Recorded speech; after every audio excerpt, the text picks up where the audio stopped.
Imagine a world where things went according to plan. Everyone had their vision of plans and how they should turn out, but not everything works out for the individual. You know the mainstream timeline and how Peter Parker, with all of his might, rose to the occasion to defeat the Goblin. But what if events went differently, my fellow watchers? What if Norman Osborn, aka the Green Goblin, managed to squash the bug Spider-Man? What if Green Goblin was able to jump out of death's way?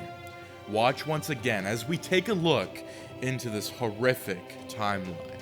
It was November 30th, 2002. The fight was playing out the same, with Green Goblin wanting to fight Spider-Man elsewhere and flying him into the broken down warehouse. A rough, quiet place, unlike the fight on the bridge where the central public lay.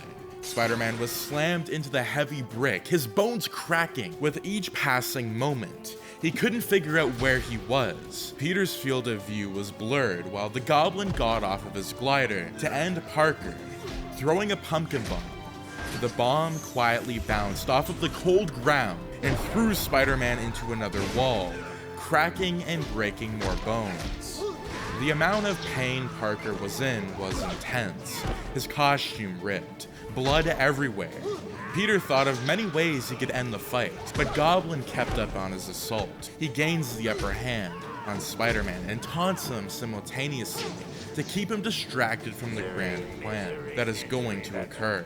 Although Peter had the advantage of spider powers, the Goblin's serum was tied. Goblin punched over and over again until Peter broke, using everything he had like the original timeline.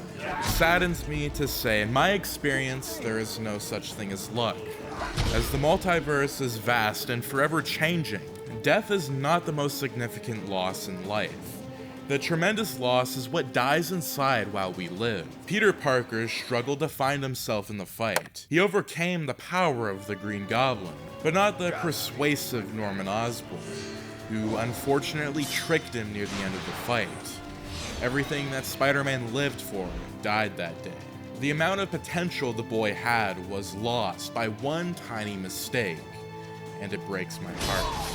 Peter drew his last breath, knowing the cold future Osborn could bring to the city, but he knew that although he was bleeding to death, he would be with his Uncle Ben soon. Peter's vision slowed, and the blood poured down his gut as his eyes fell into the darkness. Osborn looked at the boy dying. He showed a little remorse for his actions, but what followed is what showed Norman's true colors. Osborn realized the police were closing in on them, so he took Peter's body back to the house to dispose of it and study it for further Oscorp research. Like I said before, about plans, Harry found out last minute that his father was the Green Goblin, and the shocking revelation was that Peter was Spider-Man. Norman's plans had to change, and fast. What came next would be shocking, my fellow watchers. Although this may not be it for Harry Osborn and his story, Peter Parker's story is. And in every universe, it is always a different outcome. But trying to interfere with time and events in this reality could danger the multiverse. Hope still lives on, with or without Spider-Man.